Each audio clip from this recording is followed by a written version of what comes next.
बिस्मिल्लाहिर्रहमानिर्रहीम। अस्सलाम वालेकुम। मैं समी इब्राहिम, मेरे साथ फ़हीम अख्तर। आज शहर इक़्तिदार में बहुत एक्टिविटी हुई।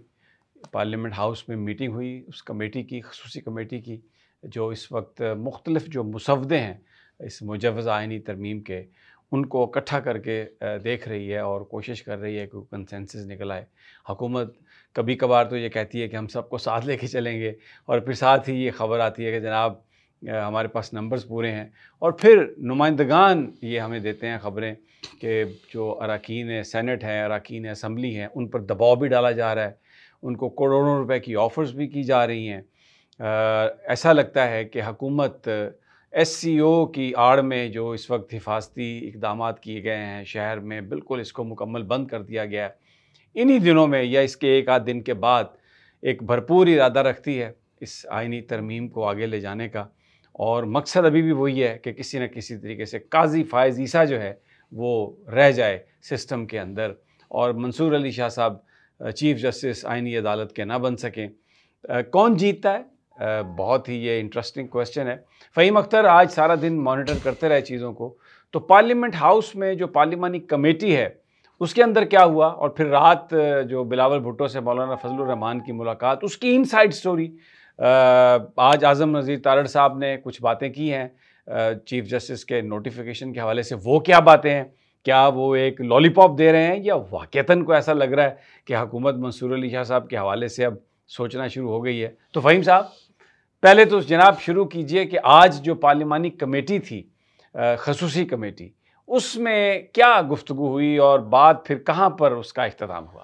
बहुत शुक्रिया समी साहब। आज पार्लिमानी कमेटी का आप कह सकते हैं कि जो मसवदे सामने आए हैं जमीयत उलमा इस्लाम का और पीपल्स पार्टी का, उसके बाद एक दूसरा अहम इजलास हुआ था। लेकिन आज के इजलास में बिलावल भुट्टो ज़रदारी और मौलाना फजलुर रहमान खुद शरीक नहीं हुए।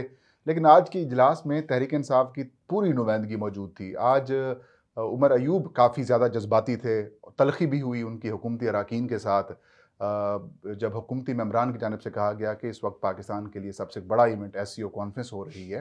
तो ऐसे में आपने जो 15 अक्टूबर को एहतजाज की कॉल दी हुई है वो नामुनासिब है। तो जो उमर अयूब हैं वो काफ़ी ज़्यादा गुस्से में आ गए। उन्होंने कहा कि आपने इमरान खान से मुलाकात के ऊपर हमारी पाबंदी लगा दी है, हमने उनके साथ इस मसवदे के ऊपर जो भी तरामीम करनी है उनके साथ हमने उनका इनपुट लेना है, और ये गैर आइनी गैर कानूनी इकदाम कर रहे हैं। मैं अपोजिशन लीडर हूँ, मेरे ऊपर आपने नाजायज़ मुकदमा बना दिया कि मैं गिरफ्तार हो सकूँ। हमारे अरकान असम्बली जो हैं या जो सेनेटर्स हैं उनके घरों के ऊपर छापे मारे जा रहे हैं, बावर्दी लोग जाके छापे मारते हैं। फिर उन्होंने नाम भी गिनवाए। खैर उस वक्त टेम्परेचर काफ़ी ज़्यादा ख़राब हुआ, और उसके बाद उमर अयूब साहब ने और अली ज़फ़र साहब थे, उन्होंने कहा कि मसवदा हमारे साथ शेयर किया। जब मसवदा पढ़ा तो ज़राए का ये बताना है कि अली ज़फ़र साहब ने कहा कि कामरान मुर्तज़ा ने कहा था कि ये काला सांप है, ये मुसवदा काला सांप है। लेकिन ये काला सांप नहीं, ये तो अज़दहा है, और बहुत एनाकोंडा, एनाकोंडा जो पाकिस्तान के अवाम को खा जाएगा। उन्होंने कहा कि ये तो सिर्फ एक शख्स के लिए, एक शख्स को ऊपर लाने के लिए, उसको बचाने के लिए तरामीम की जा रही है, इसकी तो हम हिमायत नहीं कर सकते।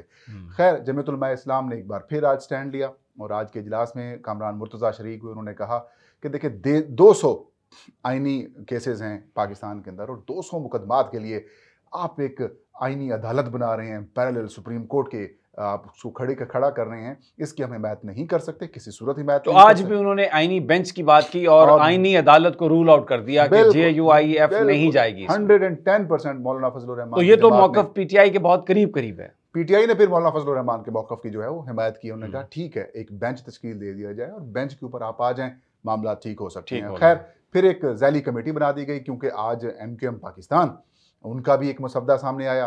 फिर मुस्लिम लीग नून ने भी अपना ड्राफ्ट किसने लिखा था उनका मसवदा? फारूक सत्तार साहब लेके आए थे। वो अच्छा, डॉक्टर हैं, उनको क्या पता है नहीं चीज़। जाहिर है वो अपने आप को एक्सपर्ट तो डेंगी वेंगी का बताएं, कुछ कोई कोरोना का बताएं, या वो प्लेटलेट्स का ही बता दें सर। हाँ, प्लेटलेट्स का बता दें। खैर उन्होंने 12 मसवदा शेयर किया कि 4 मसवदे जमा हो गए हैं, तो एक जैली कमेटी बना दी गई है। मंगल को इसके ऊपर इजलास दोबारा होगा। लेकिन इसके साथ साथ एक इंटरेस्टिंग स्टोरी ये है कि रात बिलावल भुट्टो ज़रदारी मौलाना फजलुर रहमान की रिहाइश गाह के ऊपर पहुंचे, और पहुंचते ही उन्होंने ना बड़के लगाना शुरू कर दी। ये कहा कि मौलाना साहब हमारे पास बंदे पूरे हैं, हम आईनी तरमीम करने जा रहे हैं। मौलाना फजलुर रहमान ने कहा कि ना करो, जलील हो जाओगे, रुसवा हो जाओगे, सारी ज़िंदगी वजाहतें देते रहोगे। और ये काम ना करो, अगर आपने किया तो फिर हम चुप नहीं बैठेंगे। उसके बाद जब मौलाना फजलुर रहमान की टोन बदलती देखी तो बिलावल भुट्टो जरदारी कहते हैं, देखिए ये तो मेरी माँ का ख्वाब था। अरे अच्छा, आप ख्वाबों पे बात जहाँ पहुंची। ये तो मेरी माँ का ख्वाब था। अच्छा।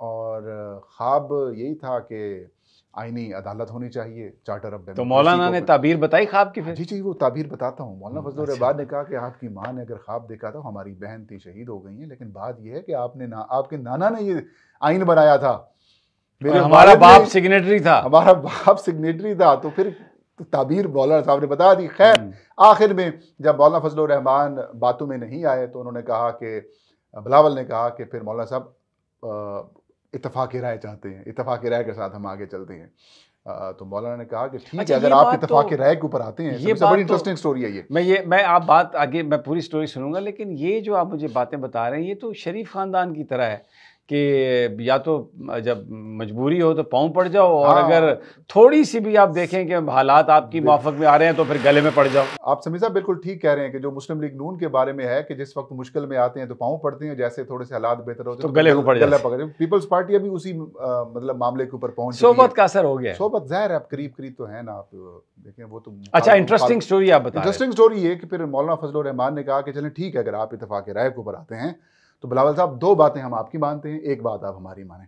बिलावल ने कहा कि मौलाना साहब आप अपनी बात बताएं। उन्होंने कहा आईनी अदालत नहीं होगी, आईनी बेंच हो जाएगा, और 5 रुकनी बेंच होगा, चीफ जस्टिस उसके सरबराह होंगे। फिर बिलावल साहब ने कहा कि अच्छा दो बातें आप हमारी कौन सी मानेंगे? उन्होंने कहा पहली बात आपकी मैं ये मानूंगा कि आप जिस तरीके से फरमा रहे हैं कि चारों सूबों की जजेस की नुमाइंदगी हो, तो हर सूबे से जो सुप्रीम कोर्ट का सीनियर जज होगा उसको हम बेंच के अंदर शामिल कर देंगे, चीफ जस्टिस उसके सरबराह होंगे। तो आपकी भी जो ख्वाहिश है वो पूरी हो जाएगी, चारों सूबों की नुमाइंदगी हो जाएगी। फिर बिलावल साहब ने कहा कि अच्छा आप हमारी तीसरी ख्वाहिश कौन सी पूरी, यानी कि आप डिमांड पूरी करना चाहते हैं? दूसरी कौन सी? एग्री। दूसरी तो मौलाना ने कहा कि आप का बड़ा मुतालबा है कि 18वीं तरमीम का आप क्रेडिट लेते हैं, हम भी सेक्रेटरी हैं उसके। तो 18वीं तरमीम में जो जजेस की तैनाती से मुताल्लिक तरीकाकार पार्लिमानी कमेटी का था, तो 19वीं तरमीम जो कि इफ्तिखार चौधरी साहब ने करवाई थी उसको हम ख़त्म कर देते हैं और 18वीं तरमीम को बहाल कर देते हैं। तो बिलावल कहते हैं चलें ठीक है मौलाना साहब, इसके ऊपर जो है हम फिर सोचते हैं। तो समी साहब, अब से कुछ देर पहले कामरान मुर्तज़ा साहब की पीपल्स पार्टी के रहनुमाओं के साथ मुलाकात हुई है, और उस मुलाकात में ज़राए से, जो JUI के ज़राए से मुझे खबर मिली है कि जो कमेटी है पाकिस्तान पीपल्स पार्टी की, वो एग्री हो गई है मौलाना फजलुर रहमान की तजावीज़ के ऊपर, और अब हतमी फैसला बिलावल भुट्टो जरदारी करेंगे या फिर सदर पाकिस्तान आसिफ अली जरदारी मुलाकात करके करेंगे। लेकिन सिर्फ सूद वाली जो एक शेक शामिल कराई थी जमीयत उलमा इस्लाम ने, उसके ऊपर थोड़ी सी मतलब ये कि उनकी तरफ से थोड़ा सा एतराज़ सामने आ रहा है। बाकी आईनी तरामीम से मुतालिक जो मामला, यानी आईनी अदालत भी नहीं बनेगी, आईनी बेंच बनेगा। बज़ाहिर जो PTI जो JUIF और पीपल्स पार्टी का जो एग्रीमेंट हुआ है, और जो जजेस की तकर्री है वो पार्लिमानी कमेटी करेगी, लेकिन चीफ जस्टिस की तकर्री सीनियरिटी की बुनियाद पर वैसे ही होगी। मतलब ये कि वो जो पहला मसवदा आया था समी साहब, उसका जहर ख़त्म कर दिया गया है, और वही मसवदा JUI का कहना है कि हम उसी को सपोर्ट करेंगे जो मसवदा हमें और PTI को। लेकिन मौलाना ने एक और बात भी कही थी कि इस पार्लिमान को तो इख्तियार ही नहीं है कि वो आईनी तरामीम कर सके, क्योंकि ये तो फॉर्म 47 की पार्लिमान है। वो बात ठीक है। अब देखें, मुसल्लत तो की जा चुकी है ना आपके ऊपर, सिस्टम के तौर पे तो वो मौजूद है। तो आज यही सवाल हमने अली ज़फ़र साहब से भी किया, तो अली ज़फ़र साहब का भी यही कहना था कि देखें, गो के स्टोलन मैंडेट है इनके पास, चोरी शुदा मैंडेट है, लेकिन अब पार्लिमान के तौर के ऊपर तो मौजूद हैं, लिहाजा अब कोशिश हमने ये करनी है किसी ना किसी तरीके से वो जो एक मज़ीद गंद डाल रहे हैं वो ना डाल सके। तो इसके अलावा जो एक और, जब कमेटी के बाद वज़ीर कानून साहब ने, आज़म नज़ीर तारड़ साहब ने सहाफ़ियों से गुफ्तगू की, तो सभी साहब उसके अंदर बड़ी खबर सामने आई। सहाफ़ी ने एक सवाल किया कि वज़ीर कानून साहब ये बताएं कि चीफ जस्टिस का नोटिफिकेशन क्यों नहीं हो रहा, जस्टिस मंसूर अली शाह का। तो उन्होंने कहा कि इनका नोटिफिकेशन जल्द हो जाएगा। हमारी जो वजारत कानून ने टाइम मुकर्रर किया हुआ है वो है 24 अक्टूबर। 24 अक्टूबर से पहले भी हो सकता है और 24 अक्टूबर तक भी हो सकता है, लेकिन नोटिफिकेशन कोई ऐसा इशू नहीं है। फिर उन्होंने वजाहत दी कि चीफ जस्टिस काजी फायज़ा का नोटिफिकेशन हमने क्यों जल्दी किया था। तो उन्होंने कहा कि उस वक्त निगरान हुकूमत आ रही थी, हमने कहा कोई कानूनी मसला ना हो जाए, लिहाजा इस वजह से हमने। बहुत फ्रॉडियां हैं इनके पास, हर चीज़ का जो भी फ्रॉड करते हैं, हर चीज़ की एक जाली तावील इनके पास होती है। जी। फिर मैंने उनसे पूछा, मैं आप जल्दबाजी क्यों कर रहे हैं, उजलत में क्यों कर रहे हैं? तो उनकी जानिब से ये कहा गया कि देखिए अभी तो कमेटियां बैठी हैं, हो सकता है ये मामला 25 से पहले हो जाए, हो सकता है 25 के बाद हो जाए और 1.5-2 महीने मजीद भी लग जाएं। तो अभी तक की इतलात के मुताबिक इनके पास नंबर पूरे नहीं हैं। आज मेरी जो हुकूमती इत्तेहाद में शामिल यानी कि नून लीग पीपल्स पार्टी के अलावा जो बाकी जमातों के मेंबरान हैं, उनके साथ उधर सलाम दुआ गपशप हुई तो एक मेंबर ने ये बड़ी खूबसूरत बात की। उन्होंने कहा देखें फ़हीम साहब, अगर नंबर पूरे होते तो तरमीम हो जाती, तो इधर हम बैठते नहीं, कमेटियों में जलील ना हो रहे होते। बहुत बहुत शुक्रिया फ़हीम। नाज़रीन, ये आज की सूरत हाल, इंशाल्लाह फिर कल मुलाकात होगी आपसे। देखते रहिए 66 न्यूज़। अल्लाह ने के बाद।